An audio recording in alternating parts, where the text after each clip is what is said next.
Assalamualaikum warahmatullahi wabarakatuh. Semoga teman-teman subscriber banyak rezeki dan sehat selalu. Di sini saya akan sharing 5 cara terbaik untuk menjauhkan anak dari rokok. Caranya kayak gimana sih? Ingat, ketika anak kecil atau berusaha untuk remaja, mereka punya daya penasaran yang tinggi. Mereka ngelihat sesuatu kok pingin rasanya kayak gimana. Nah, harus ada tips and triknya teman-teman. Kalau dibiarin, oke, kalau nggak dibatasin dari sekarang, kalau nggak dibikin aturannya atau rule-nya, caranya, maka anak-anak temen, anak dari teman-teman bisa jadi seorang perokok. Yang pertama, orang tuanya jangan merokok. Oke.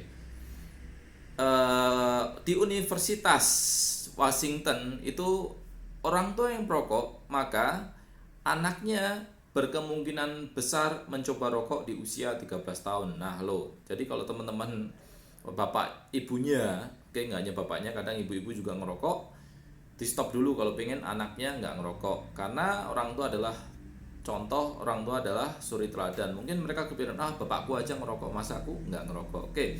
Yang kedua, selalu kasih inspirasi, selalu anak itu harus diingetin efek negatif dari rokok. Oke, mungkin dia pernah ngeliat bungkus rokok, kasih tahu, nak ini loh, di rokok ini ada gambar orang tenggorokannya bolong, mau nggak kira-kira kalau semuanya tenggorokannya bolong kayak gini? Nggak mau. Kalau semuanya perokok pun nanti orang yang ngisepnya juga itu bisa sakit. Ada loh perokok pasif gitu. Ridho nggak kalau semuanya ibu ngisep asap rokok orang lain terus tenggorokannya bolong? Pasti nggak suka kan? Nggak suka, bu. Sedih kan? Sedih. Nah, jadi untuk itu hargai dirimu sendiri, hargai lingkungan, sehingga kamu tumbuh bisa lebih sehat. Jadi jangan ngerokok. Nah, bisa juga tunjukin orang yang kena kanker atau paru-parunya hitam. Bahkan di Cina pun ada orang yang mau donor paru-paru, ternyata ketika diambil paru-parunya itu hitam. Jadi donor paru-parunya dibatalin, teman-teman. Nah, terus yang ketiga itu ajarkan anak untuk menolak ajakan teman-temannya yang nawarin dia rokok. Nah, nggak teman-teman mungkin bisa bayangin, ini rokok nih nggak semudah itu, teman-teman. Jadi kalau namanya teman tuh biasanya rada maksa. Nah, di situ harus dikasih alasan yang kuat. Kenapa sih harus nolak rokok tersebut? Mungkin bilang aja,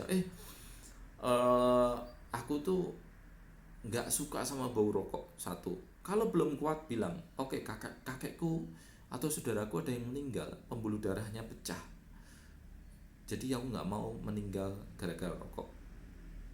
Wah. Dan teman-teman ngasih contohnya yang real. Kalau perlu bawa ke rumah sakit paru-paru atau apa, liatin orang yang perokok kayak gitu. Jadi dia kalau namanya nolak punya alasan yang jelas. Nah, yang keempat, tingkatkan kepercayaan diri anak. Nah, biasanya orang ngerokok itu kalau dibujuk sama temennya, biar kamu tambah pede, biar kamu kelihatan orang dewasa. Oke, kasih tahu sebenarnya itu perbuatan yang salah. Oke, kita dikasih badan sama Allah, contohnya harus dijaga. Nah, kalau nggak dijaga maka bisa rusak, dan itu semua ada tanggung jawabnya. Percaya diri bisa didapatkan dari apa? Yang satu, kamu pintar, kamu harus rajin belajar. Yang kedua, pakaianmu harus rapi supaya kamu terlihat percaya diri. Nah, yang terakhir, gak hanya nge-push supaya anak ngerokok, tapi cari minat dan bakat anak tuh kayak gimana sih, telusurin. Contohnya banyak nih ya yang salah kaprah. Contohnya anaknya itu matematikanya dapat 5, terus bahasa Inggrisnya dapat 8. Yang dilesin apa? Matematikanya.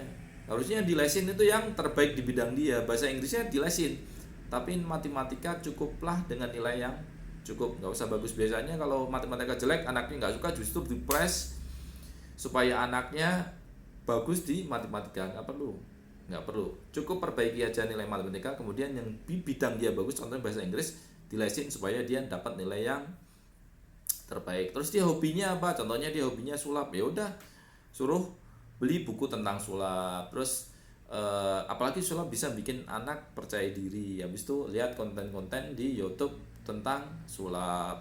Nah, terus kalau minat bakatnya anak apa? Menulis, ya udah kasih buku, terus ajarin dia untuk nulis sebuah cerita pendek, habis itu dibikin buku. habis itu dipajang di ruang tamu, ini buku karya si anak, kan keren banget. Nah, jadi tidak ada waktu luang yang digunakan untuk merokok ataupun hal negatif yang lainnya. Apalagi rokok itu adalah jembatan menuju narkoba. Nah, kalau masih pusing lagi, silakan teman-teman, bapak-bapak, ibu-ibu kunjungin website hipnodoa.com. Di sana akan diajarkan gimana sih caranya berhenti merokok yang cepat dan permainan, insya Allah. Oke, sekian dari saya Agus Moko. Wassalamualaikum warahmatullahi wabarakatuh. Bye bye.